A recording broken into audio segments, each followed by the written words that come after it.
11th finish हो गया बच्चों, 12th स्टार्ट हुआ है और 12th में रे ऑप्टिक्स तुम कर ही रहे हो। इलेक्ट्रोस्टैटिक्स हम लोग स्टार्ट करेंगे आज। थोड़ा सा आइडिया देता हूं कि फिजिक्स में जो वेटेज है जेई में मार्क्स 11th और 12th में क्या प्रोपोर्शन होता है, किसी को आइडिया है थोड़ा मोड़ा, या सर ने पढ़ा होगा केमिस्ट्री में? केमिस्ट्री का तो नहीं पता, फिजिक्स में रफली 60% 12th के पोर्शन से मार्क्स आते हैं, मतलब रहते हैं क्वेश्चंस, एंड अराउंड 40% 11th से होता है।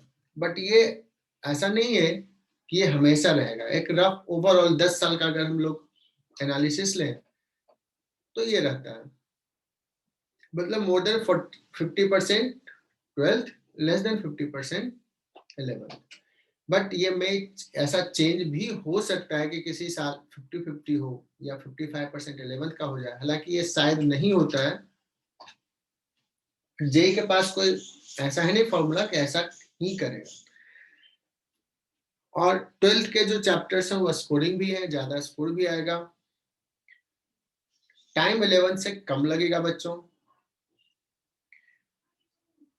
जो हम लोगों ने 11th में जब पढ़े थे तो तुम लोगों के लिए तो बेसिक मैथमेटिक्स बहुत दिन पढ़ाया था, तो वो सारी चीज जो है वो यहाँ पे नहीं है। यहाँ पे पहले दिन से ही सिलेबस की चीजें रहेगी, पहले दिन से ही जेई लेवल के क्वेश्चन से स्टार्ट हो जाएंगे, है ना। वहां पे तो 4 महीने बाद हम लोग जेई लेवल के क्वेश्चंस पे आए थे 11th में। समर्थ खरनार, कैसा चल रहा है पढ़ाई? अच्छी चल रही है सर। गुड। 12th में क्या क्या पढ़ना है पता है, कुछ आइडियाज हैं? इलेक्ट्रोस्टैटिक्स, इलेक्ट्रोस्टैटिक्स के बाद हालांकि एक चैप्टर में पढ़ाऊंगा ग्रेविटेशन जो है 11th में, बट यहां मैं पढ़ाऊंगा। हालांकि इसको मैं 11th के पोर्शन, जैसे मैं कह रहा हूं कि कितने मार्क्स हैं किसमें, तो इसको मैं 11th में काउंट करूंगा। लेकिन ये भी अभी 12th में पढ़ेंगे, मतलब ये भी सोचो कि अभी पढ़ना बाकी है, तो अभी मैक्सिमम सिलेबस बचा हुआ है। बिकॉज जैसा इलेक्ट्रोस्टैटिक्स का कंसेप्ट है वैसा ही ग्रेविटेशन का, दैट्स व्हाई यहाँ पे हम लोग डिस्कस करेंगे। कुछ बच्चे 11th में ऑलरेडी पढ़ चुके होंगे। Then we will start current electricity, जो बहुत एंजॉय करोगे बच्चों तुम लोग, और ये सबसे ज्यादा स्कोरिंग है, सबसे ज्यादा सवाल इससे आता है करंट इलेक्ट्रिसिटी से, और कुछ बच्चों को तो आता भी है, सीरीज पैरेलल आता है। एंड देन लोग डिस्कस करेंगे कैपेसिटर।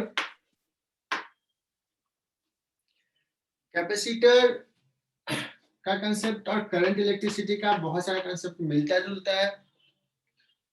HC बनाम देखोगे तो पहले कैपेसिटर पढ़ा है, फिर करंट इलेक्ट्रिसिटी है।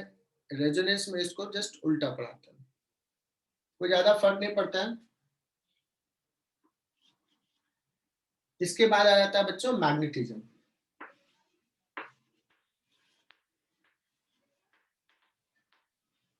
इसमें कुछ पोर्शंस सिर्फ मेंस लेवल के हैं और कुछ एडवांस के लिए। एडवांस के लिए 2 चैप्टर HC पर हम जाओगे, देखोगे current due to magnetic field due to current, और मोशन ऑफ चार्ज पार्ट के लिए मैग्नेटिक फील्ड। ये 2 चैप्टर एडवांस में है।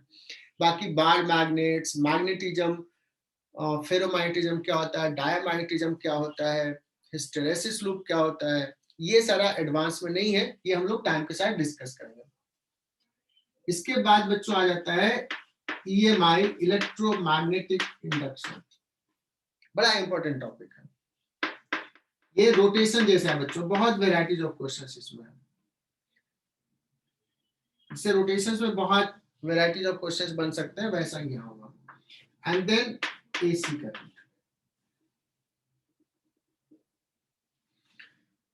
बच्चों ये पोर्शंस मैं डिस्कस करूंगा, अगर मैंने स्टार्ट किया तो मोस्टली मैं कोशिश करूंगा इतना मैं डिस्कस करने का।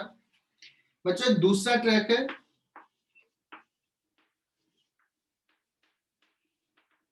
रे ऑप्टिक्स जो सर अभी डिस्कस कर रहे हैं, क्योंकि सर ने वेव एंड साउंड भी पढ़ाया है, तो वो सर डिस्कस कर लेंगे तुम्हें वेव ऑप्टिक्स। इसमें एक और चीज छूट गया बच्चों, यहाँ पे एक चीज हमने छोड़ दिया है, जो 11th का टॉपिक है, ये भी हम 12th में पढ़ाते हैं, that is heat transfer.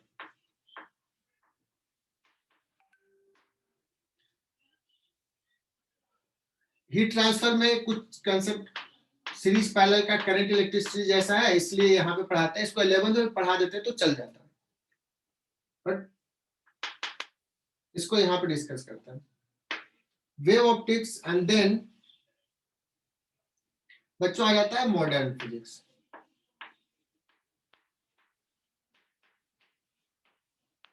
Modern physics में बहुत सारी चीजें मैं पूरा नहीं लिख रहा हूँ, photo electric effect, atomic structure, X-ray, nucleus, semiconductor, ये सिर्फ जेई मेन के लिए है। तो ये ओवरऑल मैंने 12th का पूरा पोर्शंस बता दिया कि एक आइडिया तुम्हें है कि हम लोग क्या क्या पढ़ने वाले हैं।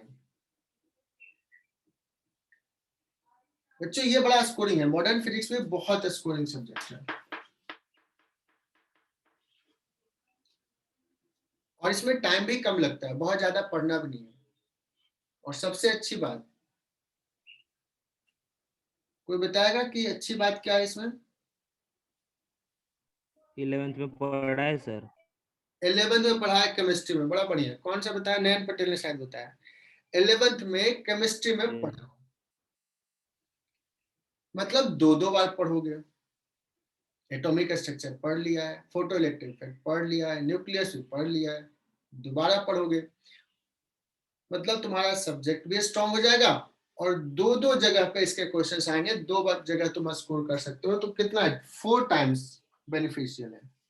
तो क्यों नहीं हम मॉडर्न फिजिक्स को और स्ट्रांग कर लें? ठीक है, तो ये सब बच्चों स्ट्रेटजी होता है कि किसको ज्यादा फोकस करना है। तो बच्चों हम लोग स्टार्ट करें आज इलेक्ट्रोस्टैटिक्स।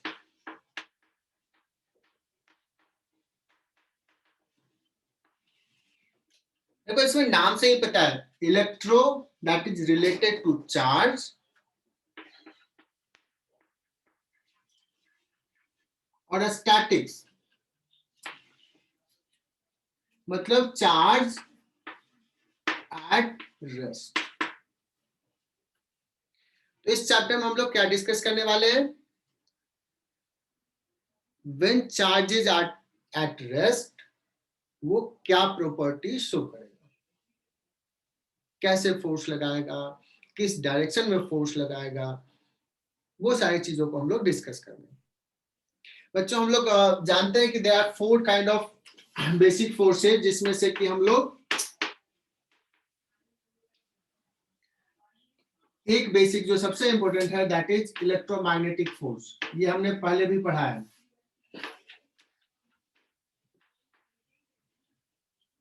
तो इसी इंटरेक्शंस को हम लोग यहाँ पे डिस्कस करेंगे। कोई बच्चा बताएगा sir what is charge? Intrinsic property of material. हाँ, ये भी एक इंट्रिंसिक प्रॉपर्टी है, बेसिक प्रॉपर्टी है।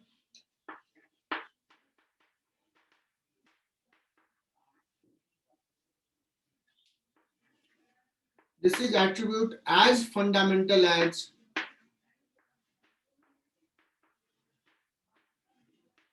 जैसे एक मास फंडामेंटल एट्रीब्यूट है, वैसे ही चार्ज भी कहेंगे कि नेचर का एक फंडामेंटल एट्रीब्यूट है, फंडामेंटल थिंग है। और नेचर में कितने टाइप के चार्ज एग्जिस्ट करते हैं बच्चों? दो टाइप का, लेकिन मास एक ही टाइप का था। मास का 2 टाइप का नेचर नहीं, एक ही, बट यहाँ पे 2 टाइप का। एक टाइप को बोल दिया गया निगेटिव, और दूसरे टाइप को बोल दिया गया पॉजिटिव। अब कहोगे सर ये पॉजिटिव और निगेटिव क्यों बोला गया?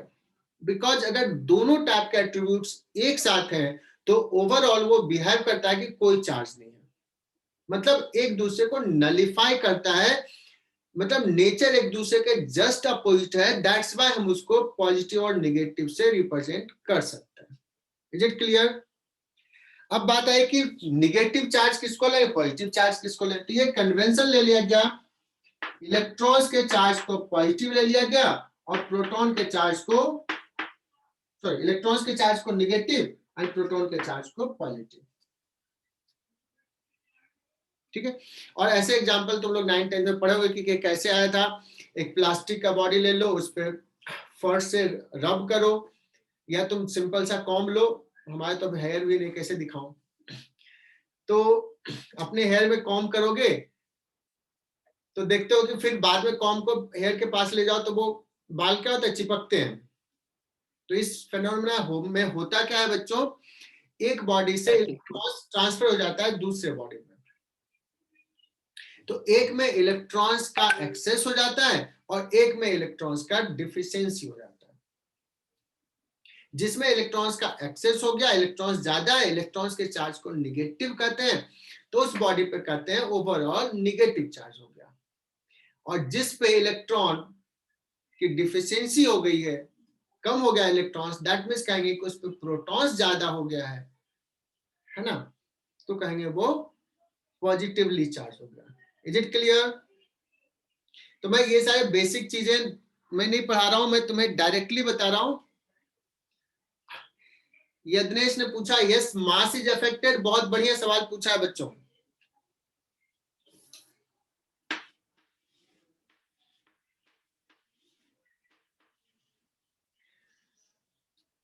बच्चों अभी सपोज ये न्यूट्रल है ना, ये भी न्यूट्रल है, इसमें जितने इलेक्ट्रॉन्स है उतने प्रोटॉन्स हैं, और इलेक्ट्रॉन्स का भी कुछ मास है बच्चों।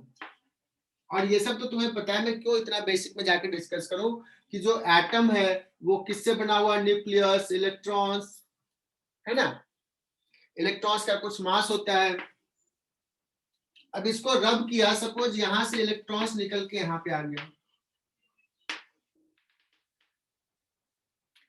अब जितना मास इनिशियली एम न्यूट्रल का था, एम ए न्यूट्रल का मास, अब इलेक्ट्रॉन्स यहां से यहां चला जाएगा तो इस पे प्रोटॉन्स ज्यादा हो जाएगा, तो मास ऑफ ए अब क्या हो जाएगा, न्यूट्रल की जगह पे पॉजिटिवली चार्ज हो जाएगा।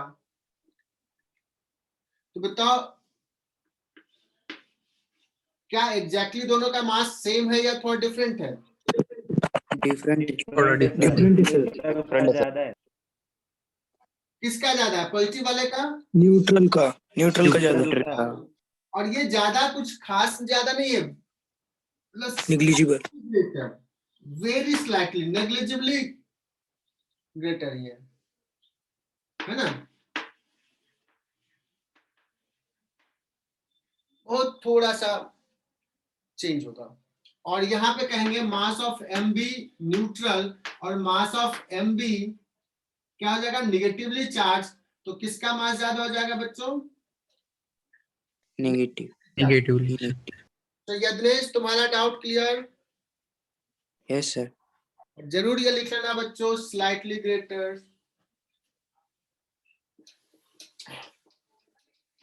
बच्चों अभी हम लोग क्या डिस्कस कर लिए, there are two types of charge.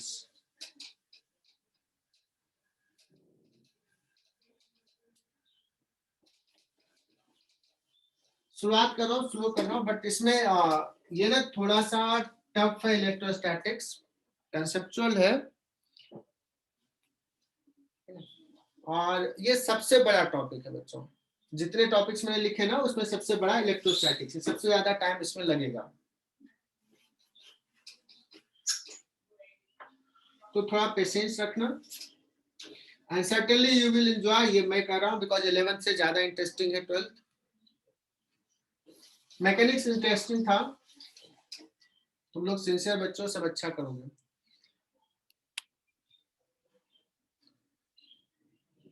चलो यज्ञेश का डाउट क्लियर। नेक्स्ट आते हैं बच्चों क्वांटाइजेशन ऑफ चार्ज।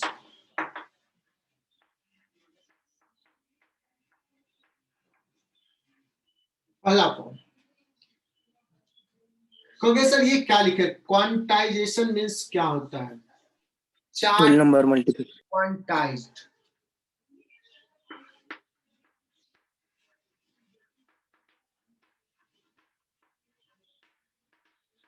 अब इसका मैं अपोजिट बोलता हूं, क्वांटाइज्ड का अपोजिट हो जाएगा कंटिन्यूअस। अगर तुम्हें पूछा जाए बच्चों, ये दोनों का डिफरेंस कुछ बच्चों को नहीं क्लियर होता है कि व्हाट इज दिस, याद कर लेते हैं charge is quantized, charge is quantized. बच्चों अगर तुम्हें कहा जाए एप्पल, 1 केजी एप्पल लाया तो उसमें 1 2 3 4 5 ऐसे होगा, डिस्क्रीट है। और अगर कहा जाए 1 केजी मिल्क ले आओ, तो जो मिल्क है वो कंटिन्यूअस फ्लो है। हालांकि उसमें भी वो भी क्वांटाइज है जब तुम एटॉमिक लेवल पे जाओगे, मॉलिक्यूलर लेवल पे जाओगे। बट ऐसे जो हम देख रहे हैं, हम जो परसीव अभी कर रहे हैं, वो हमें क्या दिखेगा, मिल्क इज कंटिन्यूअस फ्लो, है ना, जबकि एप्पल जो है वो क्वांटाइज है। क्वांटाइज का मतलब डिस्क्रीट। और किसी ने बताया तो डिस्क्रीट है तो उसका एक सबसे मिनिमम यूनिट तो होगा। वो यूनिट कितना है बच्चों, इलेक्ट्रॉनिक चार्ज, 1 इलेक्ट्रॉन्स का चार्ज। सो एक बॉडी से दूसरे बॉडी में अगर चार्ज हम ट्रांसफर किए हैं या किसी बॉडी को चार्ज किए हैं तो उसका चार्ज कितना होगा, तो certainly some integral multiple of e होगा, या तो एक्सेस ऑफ इलेक्ट्रॉन्स होगा या तो डिफिशियंसी ऑफ इलेक्ट्रॉन होगा। तो किसी भी बॉडी पे जो चार्ज होगा वो इसी फॉर्मेट में होगा। कोई ये नहीं कह सकता है कि 1 इलेक्ट्रॉन्स, एक बॉडी पे चार्ज जो है वो 2.5 इलेक्ट्रॉन्स का चार्ज है। This is not possible. N क्या है बच्चों यहाँ पे, इंटीजर। Integer. चार्ज का यूनिट क्या है, ऐसा यूनिट Coulombs. चार्ज का ऐसा यूनिट बच्चों है कूलम्स। 1 कूलम जो होता है, ये छोटा यूनिट है या बड़ा यूनिट है, this is a big charge, बहुत बड़ा चार्ज है। अगर पूछा जाए 1 इलेक्ट्रॉन्स का चार्ज कितना है, तुम लोग जानते हो 1.6 into 10 to the power minus 19 coulombs. -19 coulomb, -19। बच्चों ये बहुत छोटा सा चार्ज है। 1 इलेक्ट्रॉन्स का charge is very small charge, लेकिन 1 कूलम चार्ज बहुत बड़ा चार्ज है।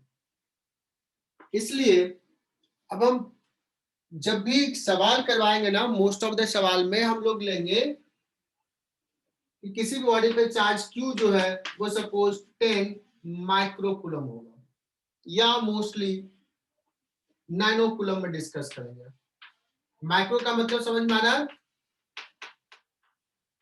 -6 कूलम। नैनो कूलम का मतलब -9। तो मोस्टली हम लोग जब डील करेंगे बच्चों तो इसमें डील करेंगे। ये सारी बातें कर लिए। अब मैं यहाँ पे जब पढ़ाता हूँ तो एक छोटा सा सवाल लेता हूँ जो HC वर्मा में है और जो बच्चे जनरली डाउट पूछते हैं।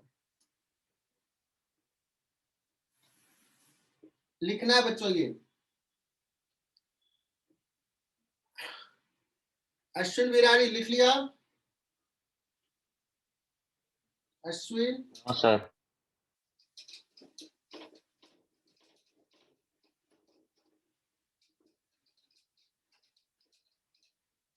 अब बच्चों मेडिकल में सवाल देता है, मेडिकल के एग्जाम में मेडिकल के क्वेश्चन सेटर होते हैं, बोलते हैं एक बॉडी पर 10 कूलम चार्ज है, दूसरे बॉडी पे 20 कूलम चार्ज है, बताओ फोर्स कितना लगेगा।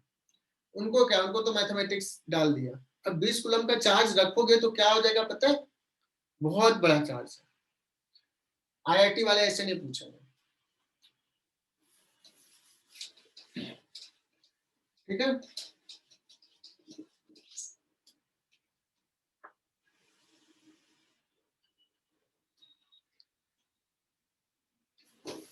चलो, तो मैं बात कर रहा था HC वर्मा में एक चार्ज है बच्चों। उन्होंने कहा कि there 2 point charge separated by certain distance. मैंने कूलम्स लॉ अभी बताया नहीं है, लेकिन तुम्हें पता है, तुम लोगों को आता है। चूंकि एग्जांपल लेता हूं क्वांटाइजेशन बताने के लिए। What is the minimum force between the two charge?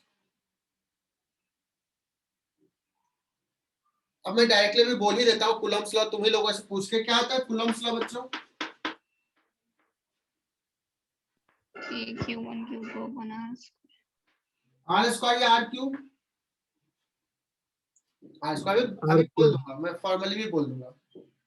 अब एच वर्मा में पूछा है कि दो चार्ज रखा हो 1 मीटर पे, दोनों के बीच में मिनिमम फोर्स क्या होगा? तो आदमी सोचेगा मिनिमम फोर्स कैसे निकाले, चार्ज तो दिया नहीं। क्या करेंगे बच्चों? 1 इलेक्ट्रॉन का चार्ज। क्या बात है चेतना, तू तो बहुत ब्रिलियंट है। 1 इलेक्ट्रॉन सबसे मिनिमम चार्ज यही हो सकता है, इससे कम नहीं होगा 2 चार्ज। ठीक है, तो यही सवाल उन्होंने पूछा है और ये जनरली बच्चे कॉमन डाउट में पूछते हैं। मैं सोचा चलो यही बता देता हूँ।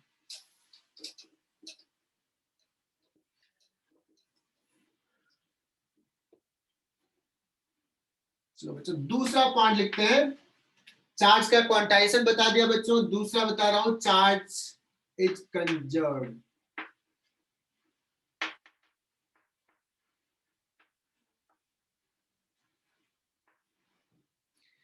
मतलब जो भी पूरे यूनिवर्स का चार्ज है या कोई आइसोलेटेड सिस्टम है, आइसोलेटेड का मतलब किसी और से इंटरेक्शन नहीं हो रहा है, तो उसके अंदर जितना चार्ज है वो चार्ज कंजर्व रहेगा। Charge neither can be created nor be destroyed. Clear? क्या हो सकता है सिर्फ कि इस बॉडी का चार्ज इस बॉडी पे ट्रांसफर कर सकते हैं, बट चार्ज खत्म नहीं करेगा। क्लियर? जो टोटल चार्ज है वो कंजर्व रहेगा। हाँ, ऐसा हो सकता है कि एक आइसोलेटेड सिस्टम है, इस पे चार्ज सपोज 2 माइक्रोकूलम का है और एक दूसरा बॉडी है, इस पे चार्ज सपोज -3 माइक्रोकूलम का है और दोनों को मान लो ज्वाइन कर दिए, तो तुम्हें लगेगा कि चार्ज ट्रांसफर होकर के टोटल जब टच करा दिया सपोज, तो ऐसा हो सकता है कि टोटल चार्ज अब हमें क्या दिखेगा, -1 माइक्रोकूलम। इसका मतलब ऐसा है क्या कि कुछ चार्ज डिस्ट्रॉय हो गया? No. नहीं, चार्ज इसमें है। हम ओवरऑल बोल रहे हैं कि एक प्रोटॉन और एक इलेक्ट्रॉन है, कहेंगे 1 electron positive 1 electron negative charge है और दोनों को मिक्स कर दिया तो कहेंगे न्यूट्रल हो गया। इट डजंट मीन कि चार्ज खत्म हो गया है, चार्ज वैनिश हो गया, ऐसा नहीं है। चार्ज तो है, दोनों को मिलाकर के जो इफेक्ट आ रहा है वो न्यूट्रल का आ रहा है। अभी भी एक इलेक्ट्रॉन का चार्ज है, एक प्रोटॉन का चार्ज है। तो बात समझ में आ गई? Charge conservation.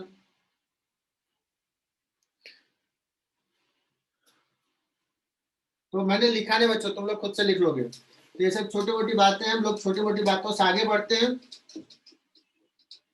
और बुकलेट्स ले लोगे तुम, बुकलेट से ना पहला 3 पेज पढ़ लेना, कैसे चार्जिंग करते हैं, रगड़ दिए तो क्या होगा, इंडक्शन से चार्जिंग, ये सब पढ़ लोगे खुद से। बच्चों मैं डायरेक्टली आता हूं इस चैप्टर में। जो मैंने कहा कि बेसिक चीज पढ़ना क्या है कि चार्जेस का इंटरेक्शन पढ़ना है।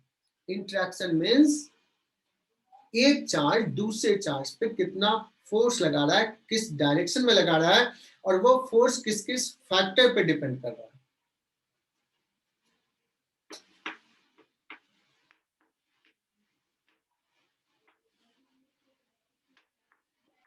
कूलम्स लॉ ये बताता है कि दो पॉइंट के बीच का, दो पॉइंट चार्ज के बीच का फोर्स क्या होगा। Force between 2 point charges separated by a distance r.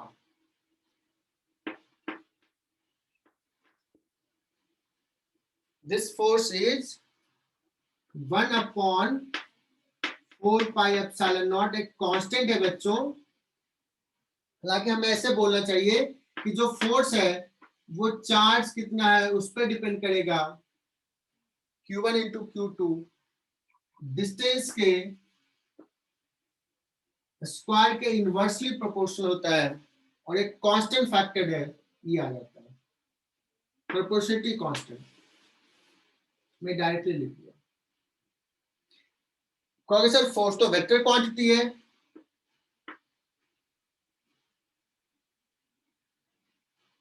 तो फोर्स वेक्टर डायरेक्शन क्या होगा बच्चों? तो डायरेक्शन होगा along the line joining the two vector. If the similar charge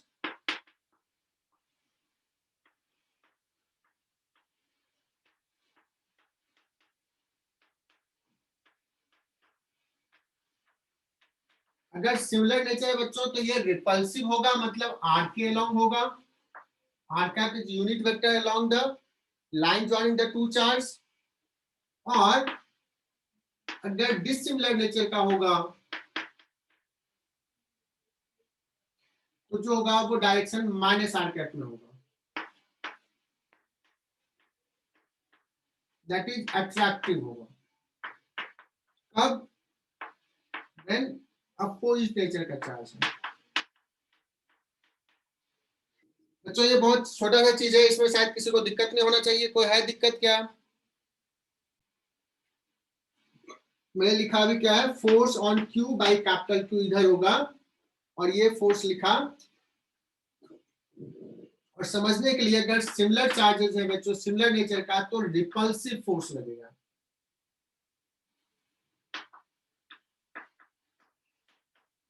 बहुत ही सिंपल, ये सब आता है तुम लोगों को। और अगर अपोजिट नेचर का है बच्चों तो क्या लगेगा, कैसा force? Attractive.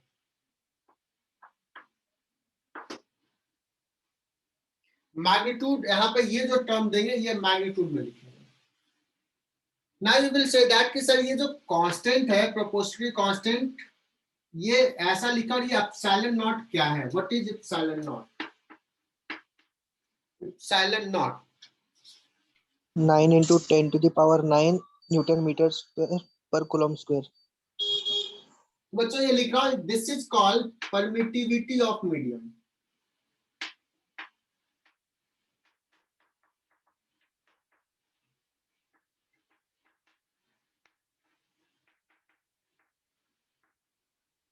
Permittivity of medium.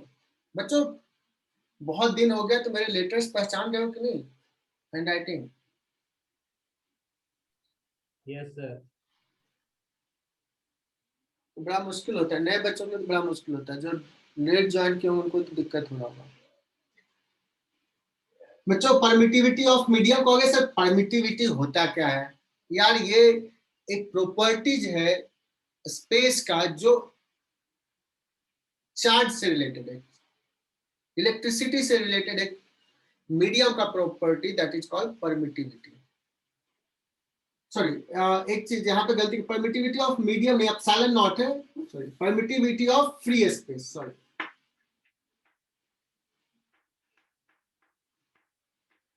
Epsilon not. Epsilon सिर्फ रहेगा तो परमिटिविटी ऑफ मीडियम होगा, है ना? परमिटिविटी ऑफ फ्री स्पेस और vacuum.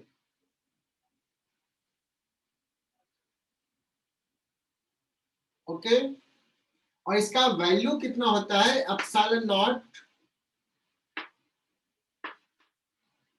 it is 8.85 into 10 to the power -12। हालांकि याद रखने की जरूरत नहीं, बट एक बार लिख लो नोटबुक में। And can you find what is the unit of this? ऐसा यूनिट बच्चों, ये एप्सिलॉन नॉट को इधर लेकर आ दो तो एफ इधर चला जाएगा, न्यूटन मीटर स्क्वायर पर कूलम स्क्वायर। नहीं एप्सिलॉन नॉट का जो यूनिट हो जाएगा एफ नीचे चला जाएगा, है ना? हो जाएगा coulomb square upon newton metre square. Am I right बच्चों?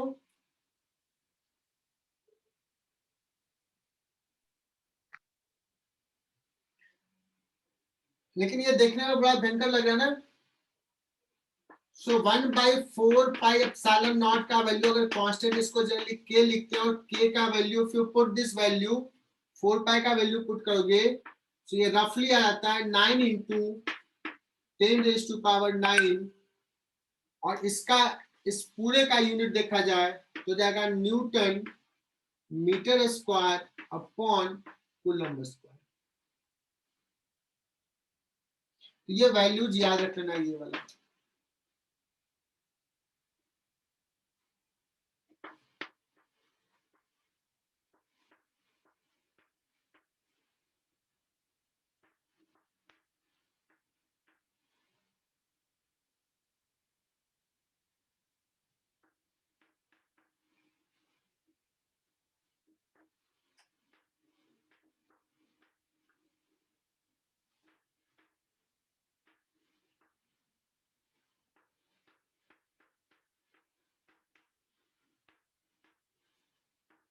सर क्वेश्चन है बहुत छोटा सा सवाल, मस्ती वाला सवाल।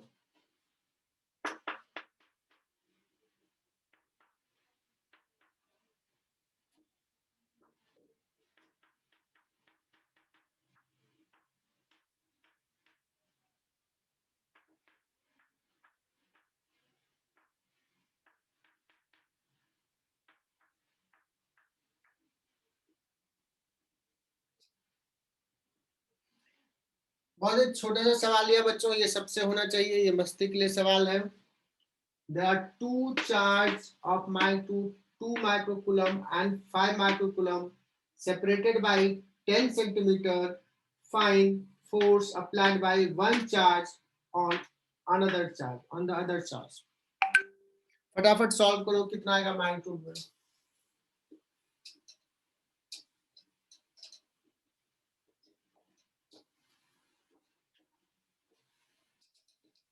बच्चों इलेक्ट्रोस्टैटिक्स में बहुत मजा आने वाला है, बहुत इंपॉर्टेंट टॉपिक्स है, इनफैक्ट टफ है, तो ध्यान देना।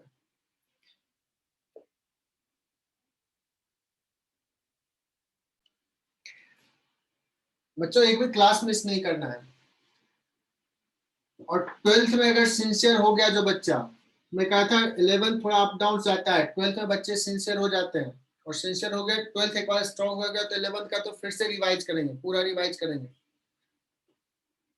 तो यहां से सोचो कि हम एकदम अच्छे से सिंसियरली करेंगे, होमवर्क करते रहेंगे साथ साथ।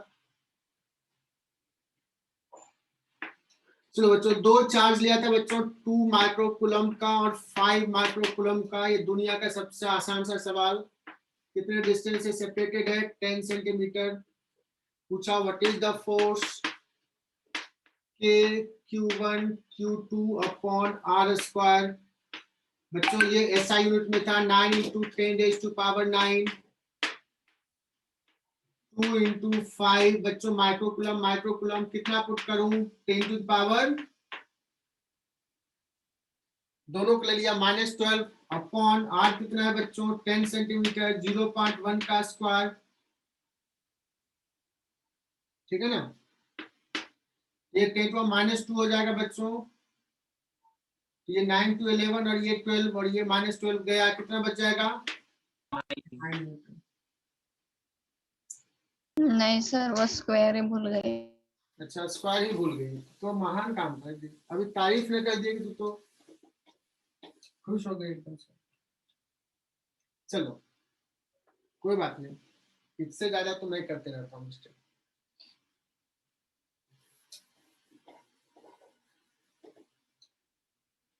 एक और सवाल लेते हैं बच्चों।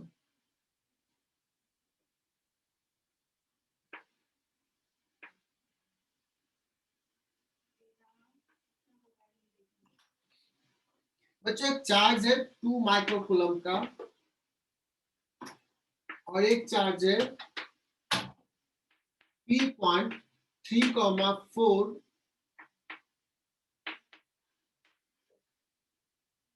3 सेंटीमीटर, 4 सेंटीमीटर पे 5 माइक्रोकूलम का।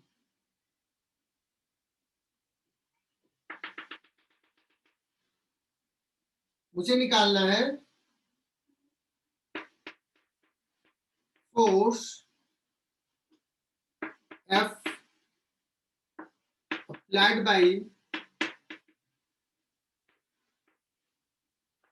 2 microcoulomb on 5 microcoulomb charge।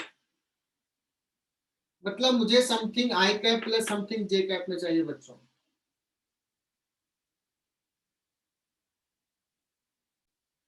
यार पिछले सवाल में 2 माइक्रोकूलम इंटू 5 माइक्रोकूलम था, तो मैंने क्या किया, SI यूनिट में पुट करना बच्चों। कूलम इस SI यूनिट का, माइक्रो है तो 2 × 10⁻⁻6। तो ये दोनों को एक साथ मिला के 10⁻⁻12 लिखा था। समर्थ आप बताओ समझा क्या? हाँ सर। ये जो सवाल मैंने पूछा है, ये मुझे लगता है कि मैंने तो वेक्टर का सवाल पूछा है। कूलम्स लॉ तो तुम्हें आता ही है ना?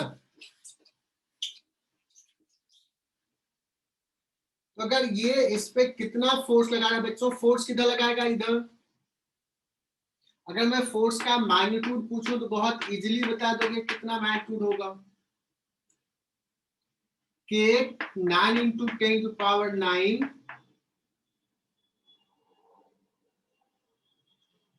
क्यू हो जाएगा 2 इंटू 5, डायरेक्टली लिखा फिर से -12 अपॉन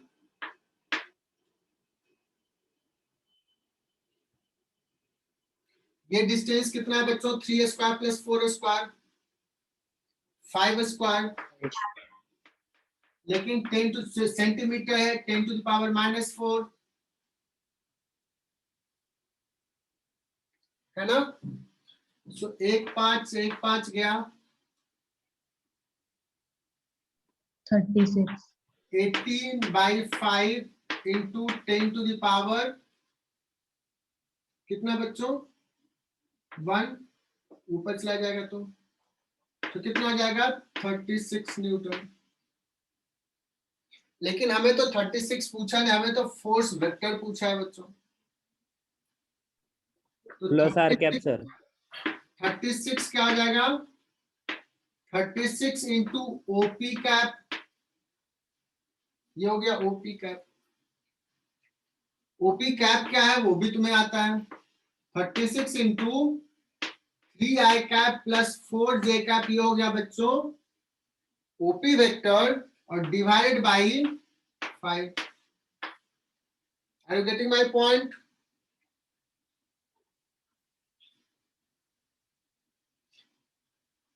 है ना। तो इसको ऐसे लिख सकते हो बच्चों 7.2, 36/5 को 7.2 लिख सकते हैं, 3i cap plus 4j cap, you can write in this way, या ऐसे ही करने दो। This is your answer. मैंने सही लिखा क्या, कोई मिस्टेक्स तो नहीं किया। तो बच्चों हमने तो 2 चार्ज अगर दिया हुआ है तो हमने फोर्स लिख लिया, लेकिन 2 चार्ज की जगह 3 चार्ज हो, 4 चार्ज हो, मोर देन 2 चार्जेस, तो फोर्स क्या होगा।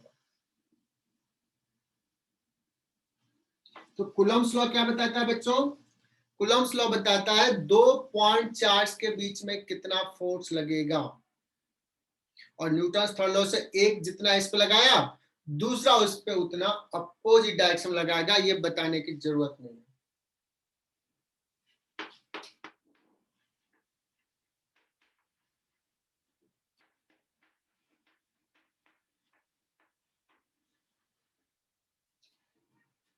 दो से ज्यादा चार्ज है सिस्टम में, तो बच्चों इसके लिए हमें पढ़ना पड़ेगा concept, that is called principle of superposition.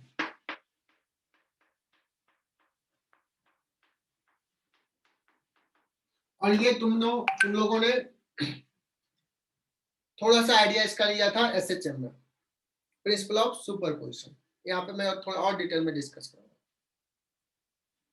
बच्चों सिस्टम में सपोज एक चार्ज है Q1, एक चार्ज है Q2, एक चार्ज है Q3 और एक चार्ज है Q। सारे बच्चे हाथ ध्यान से सुनना, पूरा इलेक्ट्रोस्टैट्स अभी खत्म हो जाएगा, फिनिश हो जाएगा चैप्टर थ्योरी वाइज। कूलम्ब्स ने कह दिया कि ये इस पे कितना फोर्स लगाता है, ये कूलम्ब्स ने कह दिया। कूलम्ब्स ने कह दिया कि अगर सिर्फ Q2 और ये Q होता है ये कितना फोर्स लगाता है, कह दिया। अब एक साथ सब है, अब हमें इस पे नेट फोर्स कितना निकालना है। हालांकि कोई बच्चा बिना जाने हुए भी वो सही सही निकाल लेता है, बट एक बार मैं मेंशन कर देता हूं। Principle of superposition says that, इसका 2 स्टेटमेंट है बच्चों। पहला स्टेटमेंट इसका कि इस Q चार्ज पे ये Q1 चार्ज कितना फोर्स लगाएगा, this is independent of presence of other charges. लिखो force on Q by any particular charge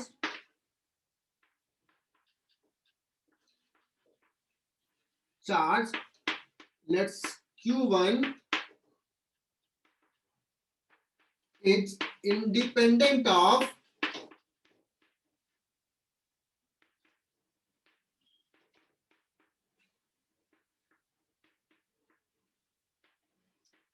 presence of other charges in the surrounding.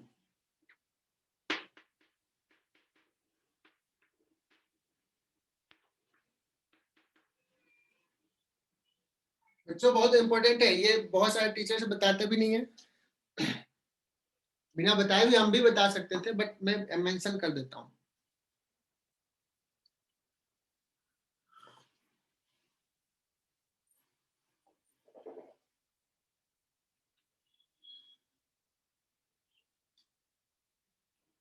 और ये हैंडराइटिंग समझ में आया क्या?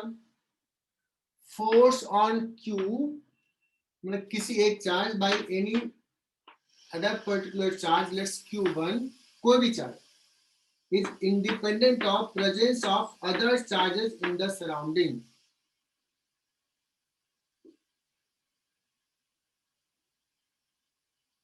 क्या ह्यूमन बीइंग इस स्टेटमेंट को फॉलो करता है? क्या हम लोग फॉलो करते हैं? क्या तुम फॉलो करते हो इस स्टेटमेंट को? लाइक मैंने शायद एग्जांपल वहां भी बताया था कि तुम अपने घर पे बैठे हो और तुम्हारी कुछ एक्टिविटी है, वो एक्टिविटी इस पे डिपेंड करती है कि घर पे पापा हैं कि घर पे पापा नहीं है, घर पे दोस्त है कि बाथरूम में तुम अकेले हो और गाना मस्ती में गा रहे हो। बाथरूम में गाना सब गाते होंगे, आजकल के बच्चे तो बड़ा ब्रिलियंट है, अच्छे हैं, कॉन्फिडेंट है, तो स्टेज पे भी गा लेते हैं, लेकिन मुझे कहा जाए तो मैं तो गा ही नहीं पाऊंगा, हालांकि मैं तो बाथरूम में भी नहीं गाता। तो बच्चों तुम्हारी एक्टिविटी इस पे डिपेंड करती है कि सामने कौन है, उसके अकॉर्डिंगली चेंज हो जाता है ना। घर पे पापा रहते हैं तो बच्चे बुक पलट करके देखते रहते हैं बुक, और नहीं रहते हैं तो गाने सुनते रहते हैं।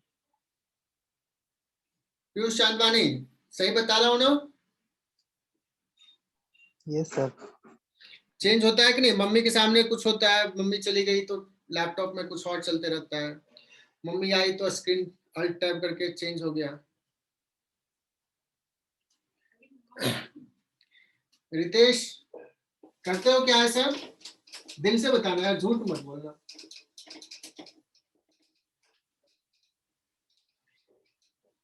कितने लोगों ने ऐसा किया है कभी? मतलब होता है, मतलब सब लोग करते हैं, मैं भी करता हूँ कि कुछ देख रहे हैं और जैसे थोड़ा सा आवाज आई इधर से कि लगता है मम्मी आ रही है, कोई आ रहा है, तुरंत स्क्रीन चेंज।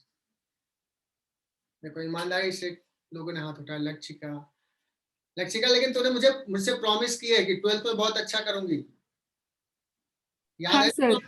देखो मुझे सब हाँ सर। याद रहता है प्रॉमिस। ठीक है चलो बच्चों, होता है यार, कभी होता है, लाइफ है, थोड़ा सा एंजॉय करना चाहिए, बट हमें पूरा चीज पढ़ाई में भी ध्यान देना है बच्चों। इससे कभी कभी छोटी मोटी चीजें करते हैं। गौरव ने कहा नहीं मम्मी से कुछ नहीं छुपाते, पक्का मम्मी बगल में बैठी होगी गौरव के, कैसे बोलेगा वो? मम्मी बैठी है गौरव अभी? बाद में मुझे मौका मिलके कर देना, कभी कभी करते हैं। हम लोग ह्यूमन बीइंग है, सुपर बीइंग थोड़ी है। चलो बच्चों आगे बढ़ते हैं। हमने कहा चार्ज जो है बड़ा ईमानदार है, वो किसी से डरता भी नहीं है। ये Q चार्ज इस Q1 चार्ज पे कितना फोर्स लगाएगा, सॉरी वो ये Q1 है नहीं है इस पे डिपेंड नहीं करता। तो ये पहला स्टेटमेंट हो गया। Second statement, what is net force on Q?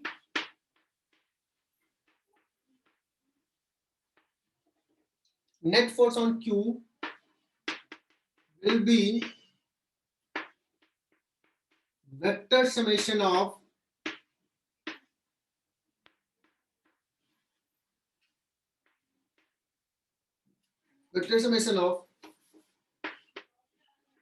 forces applied by all other charges.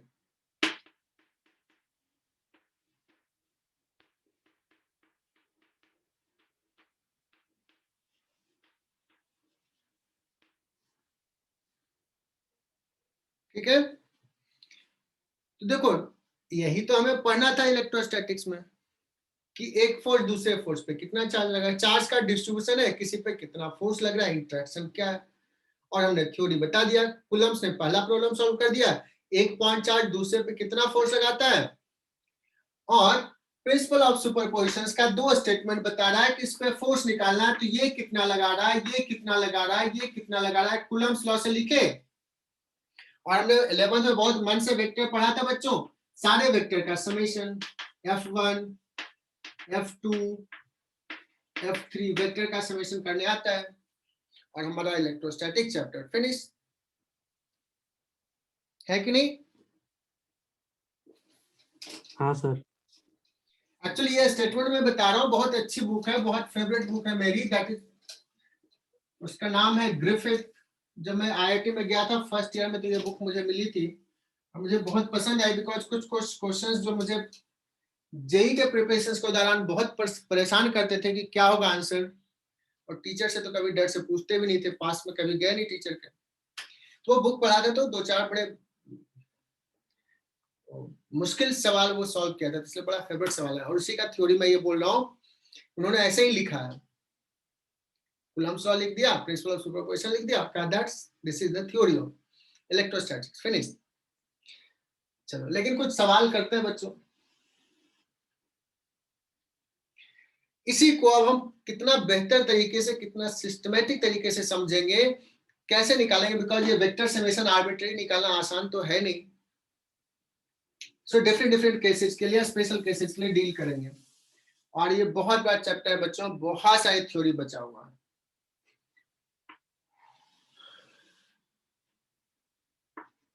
बच्चों एक चार्ज है Q1 और एक चार्ज है Q2,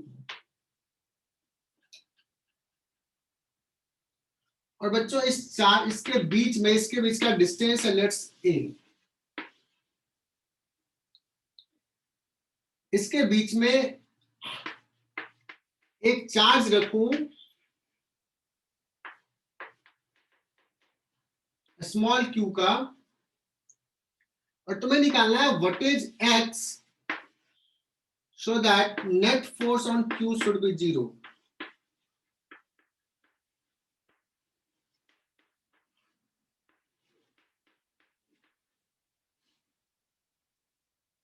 ये निकालना है बच्चों,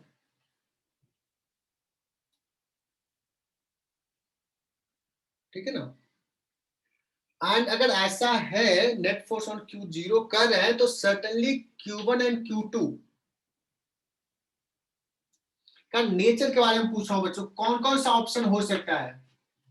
मैं कह दिया इसके बीच में रखा हुआ एक चार्ज Q, नेट फोर्स 0 है, so Q1 and Q2 both are positive। दूसरा Q1 positive and Q2 negative. तीसरा Q1 नेगेटिव Q2 पॉजिटिव, और चौथा Q1 and Q2 both negative. अगर ये कंडीशन सेटिस्फाइड होना है बच्चों,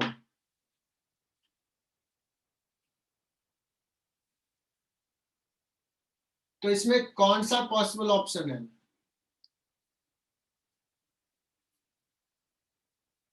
मैसेज करो। First and fourth. बच्चों फर्स्ट एंड फोर्थ, बहुत बढ़िया, इसमें भी होगा और इसमें भी होगा। हालांकि मैंने इस क्यू का भी नेचर नहीं बताया था, बट मान लेते हैं कि सपोज पॉजिटिव है, ये भी पॉजिटिव ये भी पॉजिटिव, तो ये इधर फोर्स लगाएगा, ये इधर फोर्स लगाएगा, अपोजिट डायरेक्शन में लगाएगा तभी तो नेट फोर्स 0 होगा। लेकिन अगर ये निगेटिव है तो ये इधर, ये निगेटिव तो ये इधर, दोनों केस में।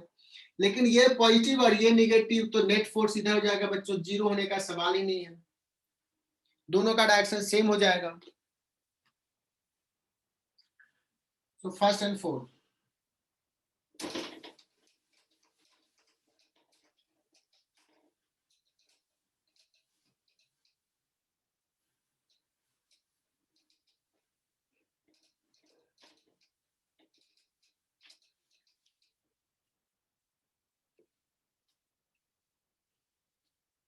लिख लेते हैं बच्चों, इस पे फोर्स Q1 के कारण हमने देख लिया दोनों का नेचर सेम होना चाहिए बच्चों, डायरेक्शन हमने देख लिया, मैग्नीट्यूड इक्वल कर लेते हैं, k q1 into Q upon X square is equal to k q2 into Q upon a minus X का स्क्वायर, ठीक है ना। तो बच्चों एक्स स्क्वायर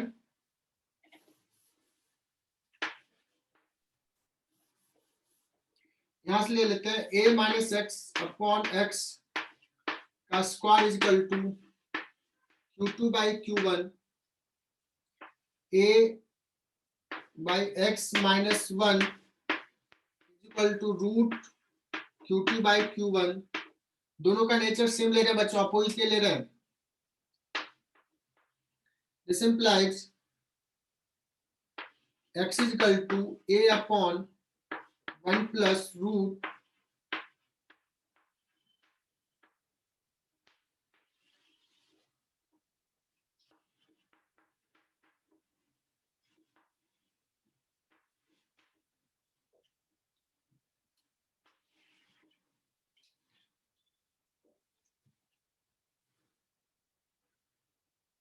सो बॉक्स के साइड में क्या लिखा आपने?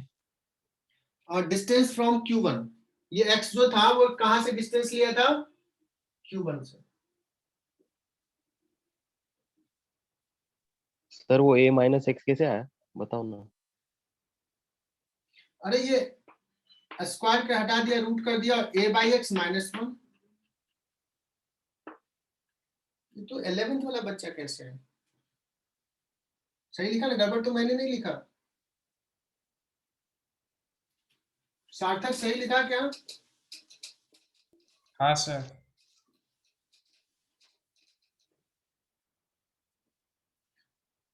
इतना तो सॉल्व करने आता है।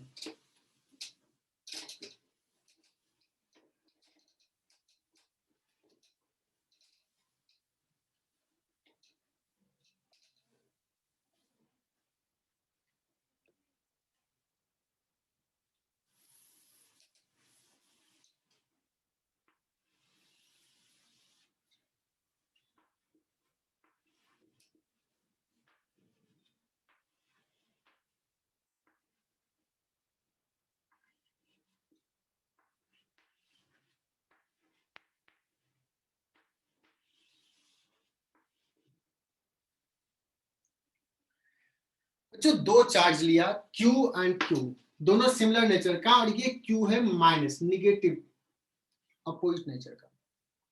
और बच्चों ये मिड पॉइंट पे रखा होगा, मिड पॉइंट पे। बताओ ये स्मॉल q पे चार्ज कितना है, सॉरी फोर्स कितना है?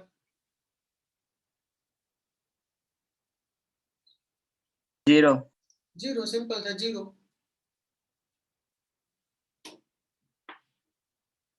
So find Q so that net force on capital Q is equal to 0. That is the three charge system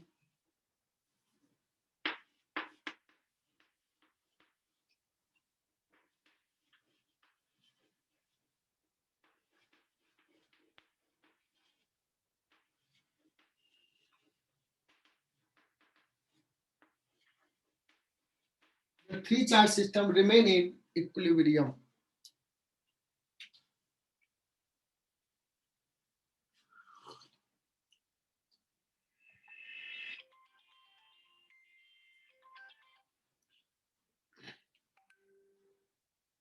अगर ये तीनों चार्ज को इक्विलिब्रियम में रहना है,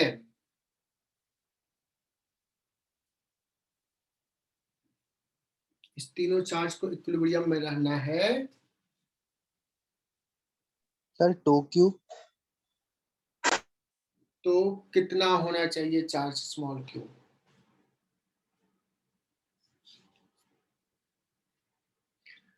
बच्चों देखो ये तो इक्विलिब्रियम में है ही माइनस q, तो इसको इक्विलिब्रियम में रहना है, दैट मींस इस पे भी नेट फोर्स 0 होना चाहिए।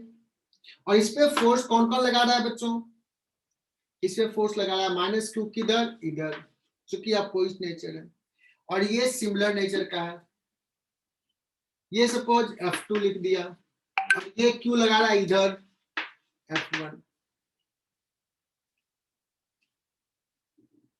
Is it clear?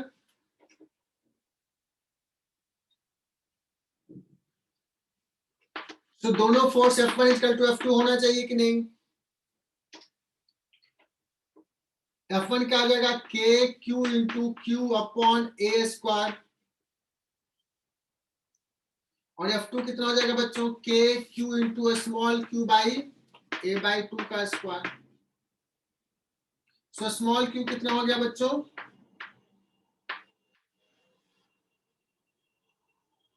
That means third charge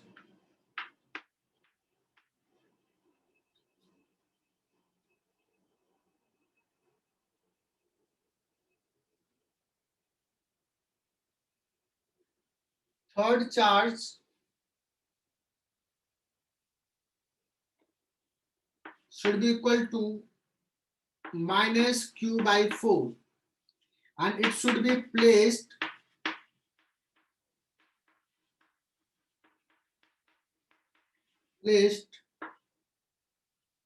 at midpoint to keep the system in equilibrium.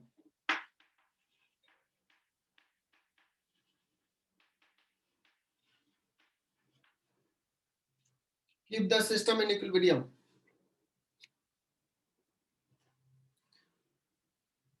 बच्चों ये क्लियर क्या?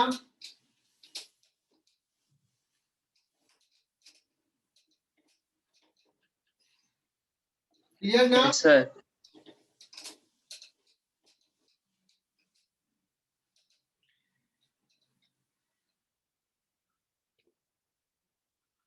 अभी अभी सवाल हमने किया था बच्चों कि एक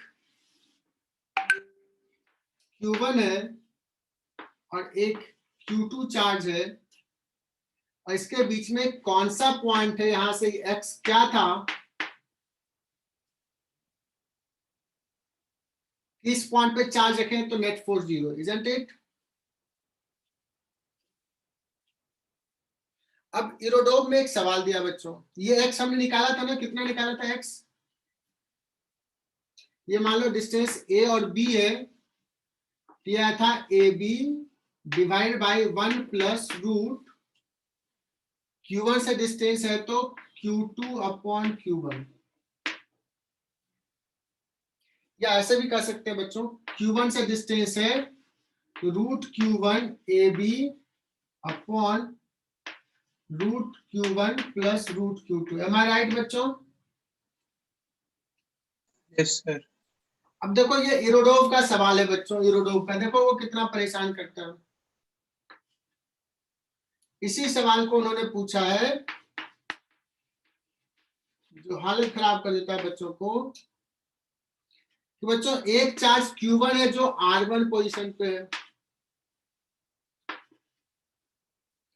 और एक चार्ज Q2 है जो R2 पोजीशन पे है, R2 position vector.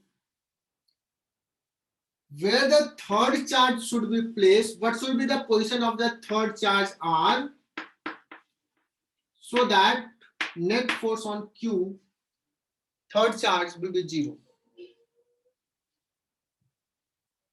Net force on the third charge will be 0.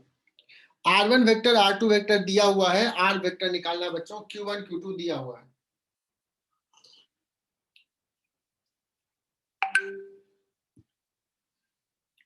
बच्चों अब अगर हमने देख लिया तो ये हमें क्या निकालना है, ये मान लो पॉइंट P है, we need OP vector. So OP vector क्या हो जाएगा बच्चों, R1 वेक्टर प्लस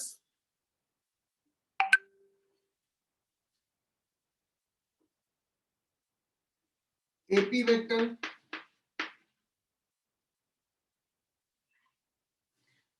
और ये AP वेक्टर कितना हो जाएगा,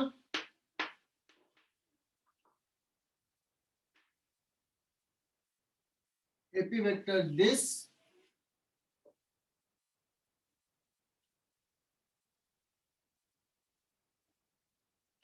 root Q1 upon root Q1 plus Q2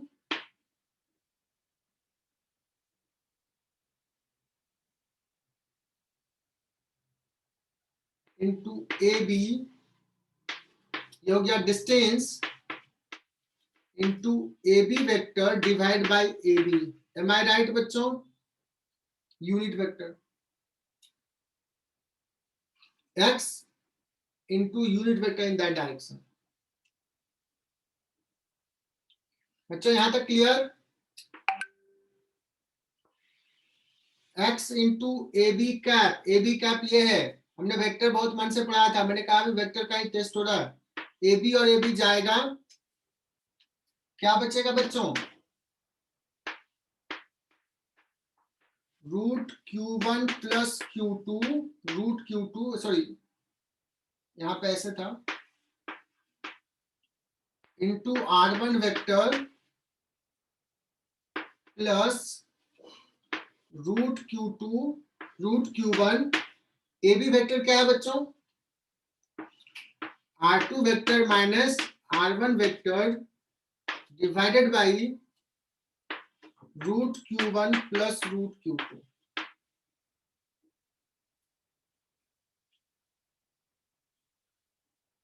root Q1 R1 गया, root Q2 R1 plus root Q1 R2 divide by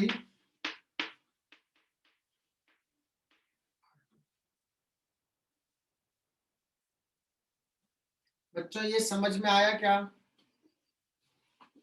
समझ में आया तो जल्दी से लिखो इसको। बच्चों ये गलती से यहाँ R1 R2 वेक्टर लिखा है, ये वाला लिखना है यहाँ से, ठीक है? लगता है कोरोना इफेक्ट कर गया मेरे दिमाग पे। सर एक बार वापस समझाओ ना। हर्षिता कहाँ पे डाउट आया हर्षिता? मैं एक बार पूरा एक्सप्लेन कर देता हूँ, है ना बच्चों? सबसे पहले तो ये ऑलरेडी अभी हम निकाल चुके हैं,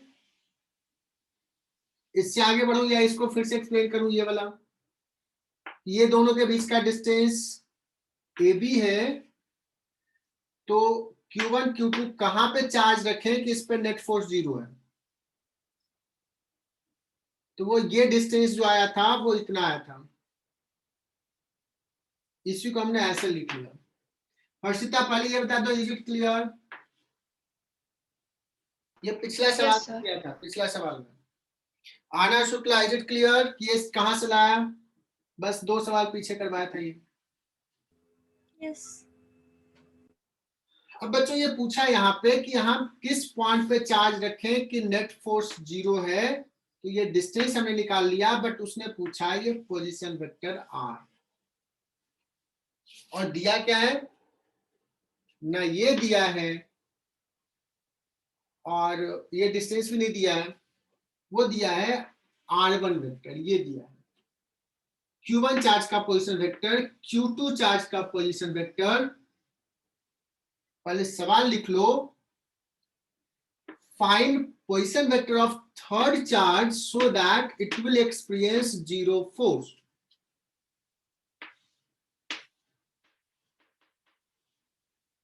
find position vector of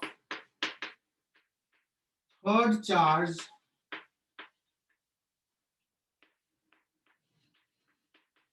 so that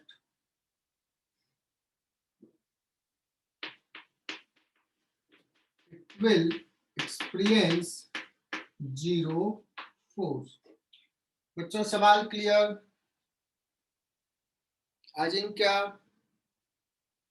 Ajinkya Suryavanshi, Ajinkya Jadhav, yes sir.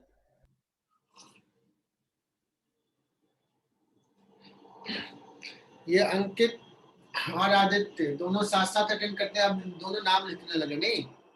स्वप्न से यस सर, यस सर। चलो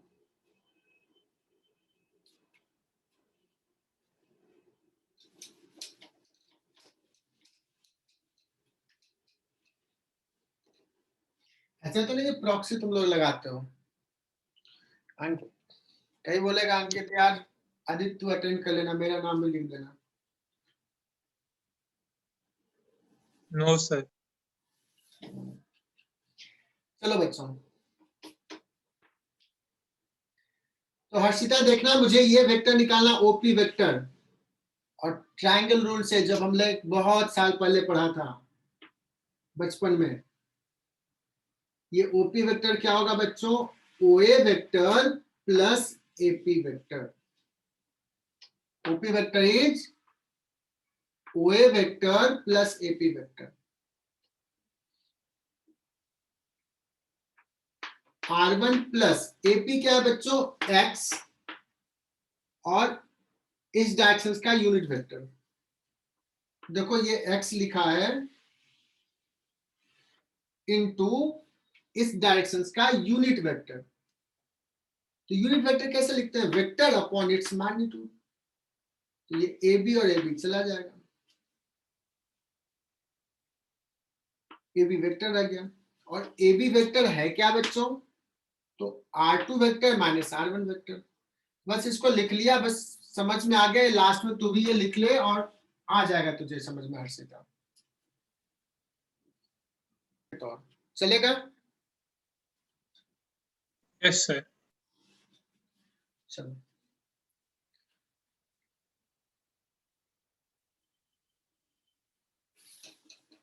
अभी फीडबैक फॉर्म तो लोगों का आया होगा ना, उसमें ये भी रहता है कौन टीचर्स हमें परेशान करते हैं, कौन लेट तक क्लास लेते हैं, परेशान कर देते हैं। बच्चा बड़ा खुन्नस खाए रहते हैं, बड़ा परेशान करता है, सर के बारे में लिख देते हैं कुछ कुछ। चलो क्या करते हैं बच्चों, अभी तक हम लोग ने 2 चार्ज लिया ना, वो एक ही लाइन पे लिया। अब थोड़ा सा डिस्टेंस पे लेते हैं बच्चों। एक चार्ज Q यहाँ है, एक चार्ज Q यहाँ है, और ना मैं फोर्स लिखता हूं एक चार्ज स्मॉल q यहाँ पे, और ये distance for the time being ले लिया 2a, और ये डिस्टेंस हो गया a, ये मिड पॉइंट है बच्चों, और ये डिस्टेंस ले लिया लेट्स की y।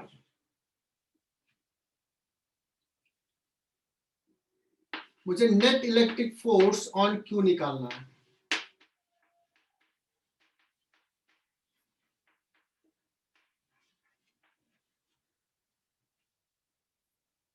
Net electric force on q।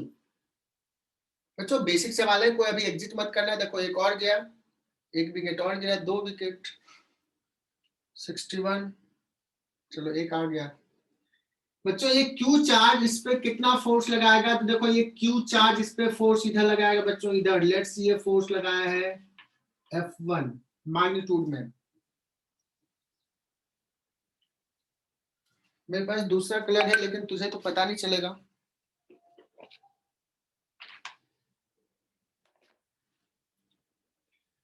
बच्चों ये जो फोर्स Q लगाएगा वो लगाएगा रेडियली आउटवर्ड इधर Q। चलो इसका भी मैग्नीट्यूड F1 लिख दूं क्या? डिस्टेंस ये सब तो सेम ही है, चार्ज सेम है।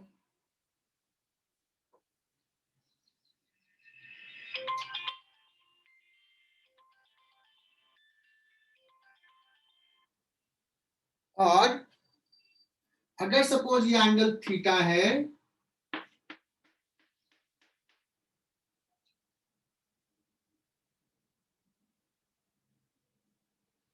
बच्चों ये एंगल भी थीटा हो जाएगा।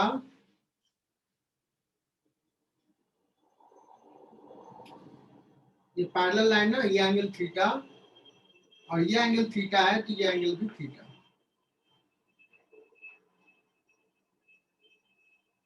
सही लिखा? इस F1 देखो, दोनों का फोर्स F1 लिख दिया बिकॉज डिस्टेंस सेम है, तो ये इसका ये कंपोनेंट इसका ये कंपोनेंट कैंसिल हो जाएगा। नेट फोर्स ऑन Q कितना हो जाएगा बच्चों? 2F1 sin theta। 2F1 sin theta that is equal to 2 F1 क्या हो जाएगा बच्चों? K q, a small q upon a square plus y square, ये r स्क्वायर हो गया, into sine theta. Sine theta कितना है बच्चों?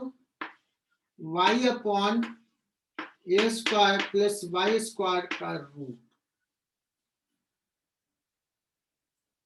That means net force is equal to 2kq, a small q,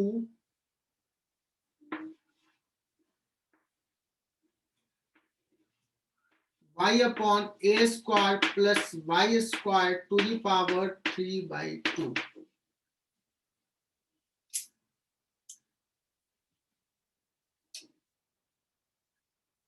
बच्चों अगर ये q यहां होता तो नेट फोर्स क्या आ जाता?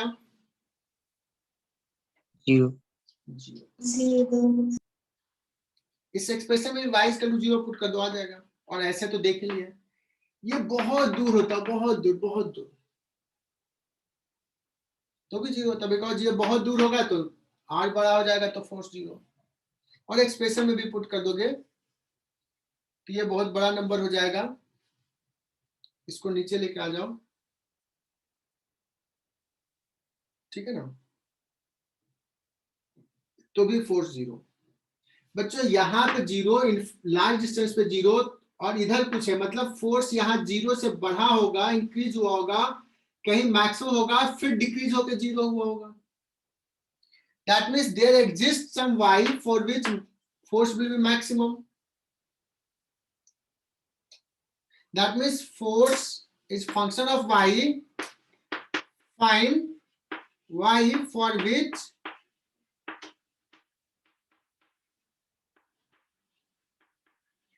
force will be maximum. क्या करेंगे बच्चों? तुम लोगों को पता है df by y equal to 0.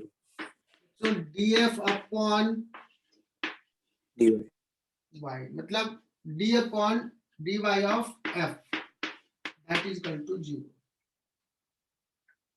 बच्चों तुम लोगों को डिफरेंशिएट करने आता है, सबको आता होगा। इसको डिफरेंशिएट करोगे, इसको 0 कर लो। कैलकुलस में बहुत मन से पढ़ाया था, ये डिफरेंशिएशन तुम लोग करोगे। कौन सा फॉर्मूला से? पहले u by v और फिर बाद में चेन रूल की जरूरत पड़ेगी।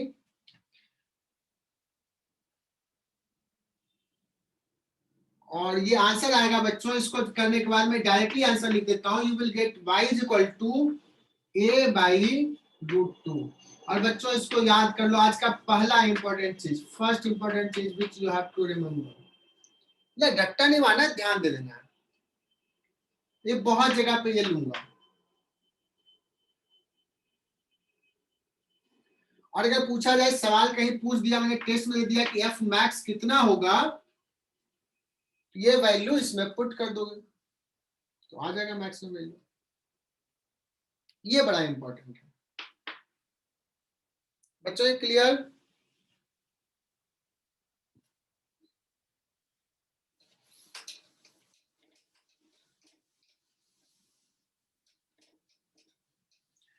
बहुत इंपॉर्टेंट है बच्चों, ये बेसिक, और इस पे मैं बहुत सारा सवाल करवाऊंगा। देखो मैं प्यार से बताते रहता हूँ कि क्या इंपॉर्टेंट है, इस पे, इस कंसेप्ट पे बेस्ट बहुत सारे सवाल होगा।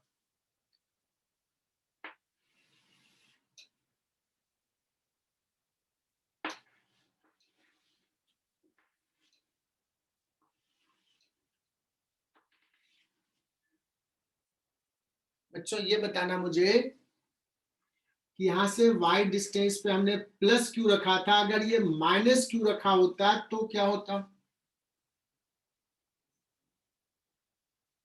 फोर्स कैसा होता? ऊपर या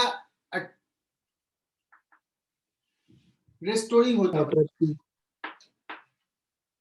क्या होता फोर्स? Restoring. रेस्टोरिंग होता।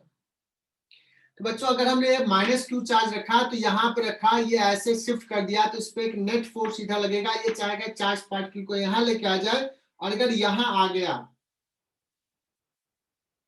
यहाँ आ गया तो नेट फोर्स 0, बट तब तक ये वेलोसिटी गेन कर लेगा। और अभी सिर्फ इलेक्ट्रिकल इंटरेक्शन डिस्कस कर रहे हैं, बाकी कोई इंटरेक्शन नहीं है। लेकिन तब तक वेलोसिटी गेन के लिए इसका कुछ तो मास होगा, तो ये इधर जाएगा। जैसे ही इधर जाएगा तब क्या करेगा, ये दोनों फोर्स नेट इधर लगाएगा, फिर इधर आएगा। क्या इसका मोशन ऑसिलेटरी मोशन होगा बच्चों? Yes sir. क्या इसका मोशन एनर्जी कंजर्व रहेगा बच्चों? इलेक्ट्रिक फोर्स जो है ना कंजर्वेटिव फोर्स है, बोल देता हूं, तो एनर्जी कंजर्व रहेगा, तो इसका मोशन पीरियोडिक होगा, ऑसिलेटरी होगा। क्या इसका मोशन एसएचएम होगा? छोटे एंगल के लिए होगा।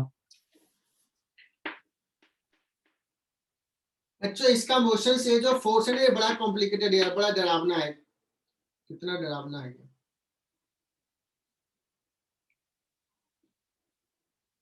तो ये ऑसिलेटरी है बट एसएचएम नहीं है, बिकॉज एसएचएम के लिए प्रोपोर्शनल टू वाई होना चाहिए, तो proportional to something something something है। तो क्या करते हैं, एक स्पेशल केस लेते हैं जो किसी ने मुझे हिंट दे दिया, देखते हैं कि मुझे आता है कि नहीं। तो किसी ने कहा कि सर y बहुत ही स्मॉल है, if y is much much less than a, इस डिस्टेंस से बहुत छोटा है ना। ये a सपोज 20 सेंटीमीटर है और ये सपोज 2 मिलीमीटर है, तो 2 मिलीमीटर का स्क्वायर, ये तो बहुत ही छोटा आ जाएगा बच्चों। तो y square will be much much less than a square, तो इसको नेग्लेक्ट कर सकते हैं और सिर्फ a स्क्वायर लिख सकते हैं। सो इन दैट केस फोर्स कितना आ जाएगा बच्चों, k capital Q small q upon y square को नेग्लेक्ट कर लिए, सो ये हो जाएगा a क्यूब 3/2 है पावर, और ये हो गया y। अब बताओ, अब ये कैसा मोशन होगा, एसएचएम। एसएचएम होगा। ये साइन हमने मैग्नीट्यूड लिखा था बच्चों, देख लिया था, रेस्टोरिंग अपोजिट नेचर का होना चाहिए। सो ये बच्चों हो जाएगा SHM, and what will be the omega of this SHM, root of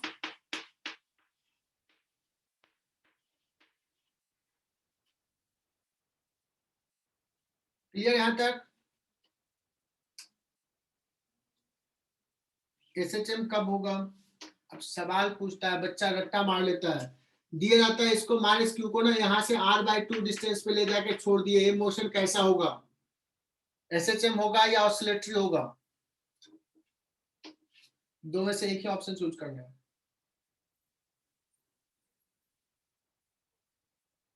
r/2 पे छोड़ा बच्चों, सॉरी मतलब a/2, कैसा होगा बच्चों? एसएचएम नहीं होगा, बिकॉज a/2 ये तो बहुत बड़ा है, मतलब कंपेरेबल है। तो बच्चों टाइम पीरियड अगर पूछा जाएगा स्मॉल के लिए, तो तुम्हें टाइम पीरियड निकालने आ गया। ये पहला आसान से सवाल, आसान नहीं सॉरी, जेई लेवल का सवाल, आईटी जेई लेवल का सवाल है ये बच्चों। सर अब मत करो, रहने दो। ओहो मैं कर दिया रब यार, तुम्हारी आवाज आने से पहले मेरा हाथ चल गया। कर लोगे यार, तुम लोग ब्रिलियंट हो। तो अब एक होमवर्क देते हैं बहुत बच्चों, बहुत छोटा सा होमवर्क।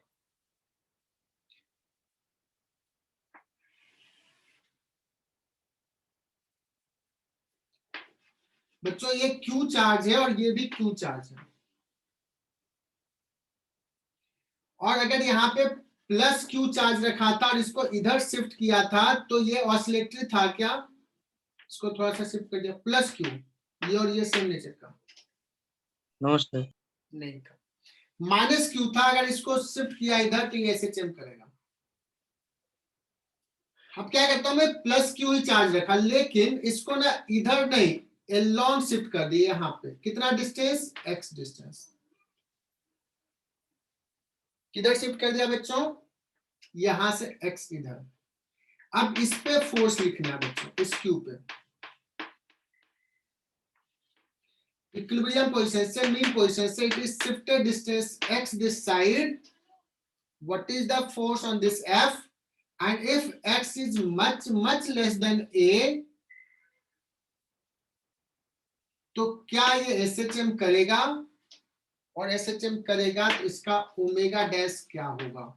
और इसके पहले वाला का ओमेगा इसमें कंपेयर करना थोड़ा सा, और हमारा असाइनमेंट बना हुआ, हमारा टेस्ट पेपर बना हुआ है जिसमें इस पे इसी कंसेप्ट पे सवाल है। तो देखते हैं कितने बच्चे कर पाते हैं।